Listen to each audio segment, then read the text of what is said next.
Let's bring in our panel. Syndicated columnist George Will, Leslie Marshall, syndicated talk radio host, and Charles Hurt, political columnist for the Washington Times. You heard the historical references for the Democratic Party, where it stands now. George, your thoughts? Hysteria is overwhelming Democrats, like that staffer who said climate change is going to kill her in the next 10 years or so.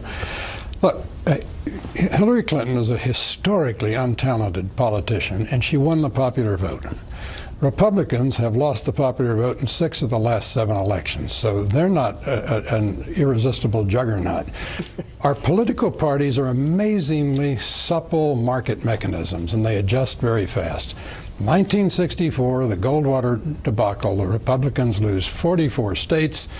The Goldwater candidacy gets less than 40% of the votes, and everyone said they're going to disappear. They won 5 of the next 6 presidential elections. So it's a little premature to write the obituaries for the world's oldest political party, which the Democratic Party is. Although there was some parts that just did not hear what was happening, obviously, Leslie. I talked to Senator Jim Webb as he was getting ready to run for president, and this is part of that interview. Who would be the representative party for the working people in the country? And that has been the traditional role of the Democratic Party. The people who have no voice in the corridors of power could always count on the Democratic Party to be talking about those issues, economic fairness issues particularly. You say that Democrats could do a better job with white working people, but you concede in recent years that particular group has gone to the GOP. I totally agree. They have. This is a values-centered culture. This is a culture that does not envy wealth. It's a culture that's very heavy on personal honor, military service. It's like they just didn't listen to him at all. You know, what's interesting is Hillary didn't listen to her husband. If you remember, Bill Clinton warned about disenfranchised white voters years ago, and we all know it's the economy, stupid economy 101. And one of the things that my candidate, and I'm still in the anger denial phase, I'm moving forward though, one of the things she didn't do was address the economic woes of the nation, which is the working class, the middle class, not visiting Wisconsin as an example, and not putting forth, I mean, Democrats are the party of unions, and look at those workers and look at the demographics of those workers among the working class. She wasn't speaking to them. She wasn't giving a plan. How are we going to bring jobs back? Donald Trump spoke about jobs. We saw in the polls, although we don't want to look to those much, that he was much stronger with regard to the economy because of not only his business background, but what he was saying to the people as he was campaigning all along. And that's what people are most concerned about, is the economy, is jobs, is their bottom line. And that wasn't addressed. How does he take that and turn it to governing?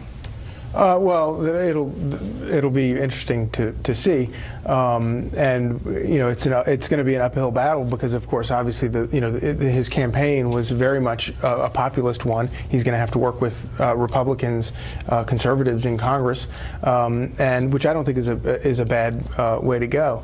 But and I think good results can come of that. But you know, the revolution that sort of you know, catapulted the Republican Party through what it's been through over the past 18 months, I feel like is still waiting to happen inside the Democratic Party, because and with all these WikiLeaks and all this kind of stuff that we're seeing, just how much the system worked behind the scenes to get to make sure Hillary Clinton got the nomination. I think that there's going to be hell to pay for that going forward. I want to turn to the Wall Street Journal has an interview with Donald Trump, the president-elect, in which he says that after conferring with President Obama, he would consider leaving in place certain parts of the Affordable Care Act, indication of possible compromise after a campaign in which he pledged repeatedly to repeal the 2010 health law. In health care, Mr. Trump said a big reason for his shift from his call for all-out repeal was that Thursday meeting at the White House with the president, who he said suggested areas of the Affordable Care Act to preserve. I told him I will look at his suggestions out of respect. I will do that. Either Obamacare will be amended or repealed and replaced, Mr. Trump said. Now, here's what Paul Ryan said last night on this show. Obamacare is failing, so it has to get replaced quickly. That's clearly high on our list. You all had passed a bill to repeal and replace. It got vetoed by President Obama. But it was the replace part that we never had a sense that Republicans were singing from the same sheet of music on what it looked like. We did act. So that was what our Better Way agenda was about. So 247 House Republicans all agreed and signed up for a full replacement plan. Donald and I spoke about this today. We're on the same page on these things, and it resembles exactly the kinds of reforms that he was talking about. George, if you look on the website, the Better Way plan does say our plan gives you more control, more choices, and our plan makes sure that you never have to worry about being turned away or having your coverage taken away, regardless of age, income, medical conditions, or circumstances. It goes on, but the point being here is it's in every replace option that the Republicans currently have. So this isn't necessarily a shift for Donald Trump, is it? No. Donald Trump is acknowledging, it seems to me, a change in the national ethic. To some extent, Barack Obama propelled this. To some extent, he just took advantage of it. But the American people have decided that everyone ought to have health insurance. And whatever comes next is going to, it can do it without a mandate, can do it with premium support, but everyone's going to have it. 125 years ago, medicine was too small a part of our economy to appear in national income statistics. People were born at home, they died at home, and all medicine could do is make you comfortable while nature healed you or killed you. Today, we have this amazingly competent medicine, 18% of our economy. Our healthcare sector is larger than all but 5 national economies in the world, and people feel very much as though they have a piece of this. Leslie, you think he's shifting, changing, even though it's kind of part of the plans they had on the table? Well, I expected this, and I think honestly candidates, and when they become elected, do it on both sides in whatever office, whatever level, state or federal.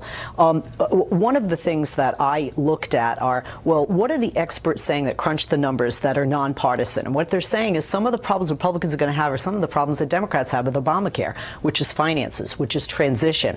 And you're looking at, millions of people, and millions could be affected negatively and left off. And in addition, the pre-existing conditions, which obviously they address. I don't feel this is a replacement. I feel it's an amendment with a name change. And sometimes people might say, well, that's just semantics, and that's all you need, obviously, in politics. Like you said, this is not Donald Trump's new way. This is, in a sense, Paul Ryan's, who, interestingly enough, just the other day, if you heard him speak, he said, we're going to make amendments to. He said we're going to make amendments to, and then he said we're going to repeal, we're going to replace. Yeah. So once again, this is an amended Obamacare plan, in my opinion. Charlie? Nobody more than you, George, have talked about over the years the waning power of Congress.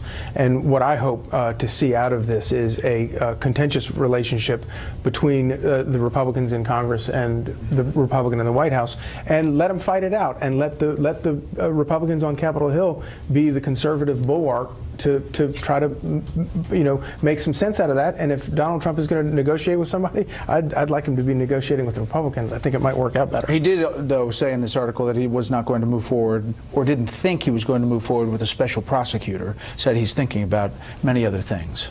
Yeah, well, that's the last thing he needs is something from the campaign hanging over him. Just one more thing. If you get rid of the mandate, and if you replace it with essentially a voucher, that is health savings accounts, and if you have premium support to let people go into the market and buy what they want, that's not changing the name of Obamacare. That's fundamentally altering. Yeah. And changing over tax over state lines to increase competition.